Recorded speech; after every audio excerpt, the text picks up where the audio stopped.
I know that a bubble bath is a cliche thing to talk about when it comes to self-care, but we're gonna talk about bubble baths. Let's go.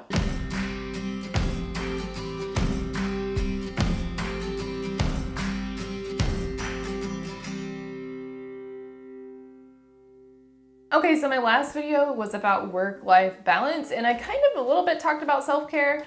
And I know it's just like a buzzword that we're probably all sick of and probably completely has lost its meaning by now, but I'm going to talk about self-care. And if it has another word, for the love, just tell me what we call self-care now, because I'm a millennial and I'm expiring in terms of relevance. So I'm someone who is passionate about self-care, and let me just try to define on the fly what I mean by self-care, which is just, I don't know, taking time for yourself so that you don't become a monster to other people. And it's not just about other people. It's probably just about like sewing into yourself and knowing that you are worth something and valuable, and so you should tend to yourself. So I've talked about in my work-life balance video my daily routine, and in it I mention having a quiet time in the morning.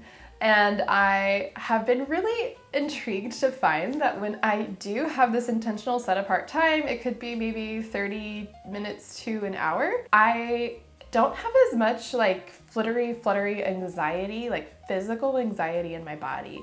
I am someone who has anxiety. I am medicated for it, and I still experience symptoms of anxiety. And I do find that having a good rhythm and routine helps me to kind of curb those feelings and feel like my feet are more firmly planted on the ground and that I'm not like, you know, at risk of perishing at any moment. That is a way that I find that I have more stability in my daily life and I can start my day in a calm way. On the days when I'm not able to do that, maybe something happened with the kids that morning or I have to go to work early, I just find that I don't have that same steadiness throughout the day. So it's something I'm craving and I'll actually miss if I don't do it. So that is a small way that I achieve self-care that I find to be pretty doable because most of the time I am not needed between the hours of 6 a.m. and 7 a.m. Another way that I have pursued self-care is through reading.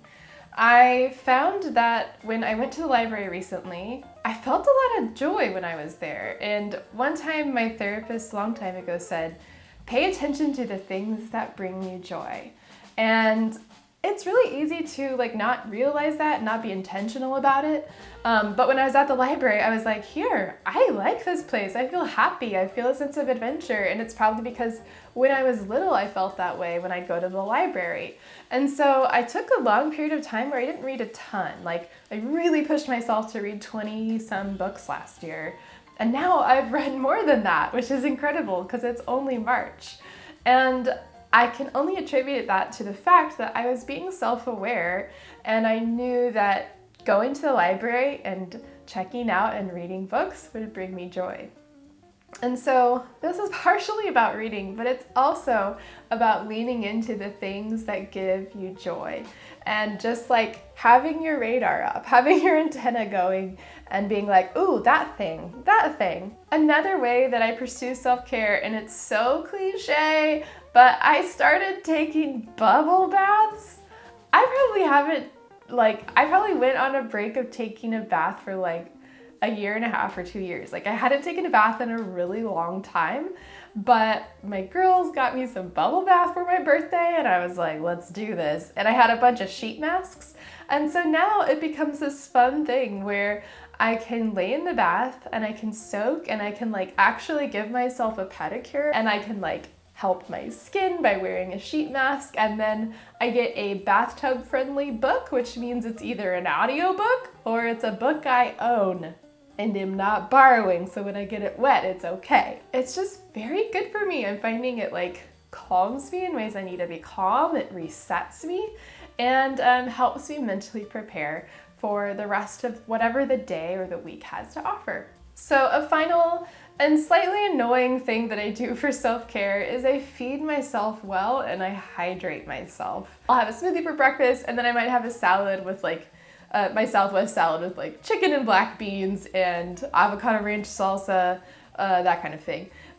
because it's just like, it makes me feel really good when I eat it. And the same goes for water. I hydrate all the time. When I'm more stressed, it's harder for me to not just want to eat things that aren't very good for me. And I think that that's normal for a lot of people.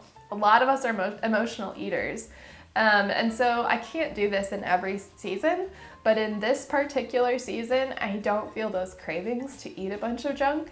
And so I'm choosing things that my body seems like it wants, and that is healthy food, and my body is so grateful for it. I just know it. All these things might sound like a lot of things, but trust me when I say I have slowly added things on as I've gone along.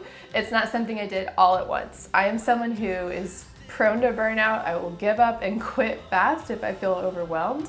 And so there's no way I could be doing all these things if I had started them all at once. Well guys, thanks so much for watching this video. If you liked it, give it a thumbs up, comment with any thoughts, and don't forget to subscribe to my channel. Thanks.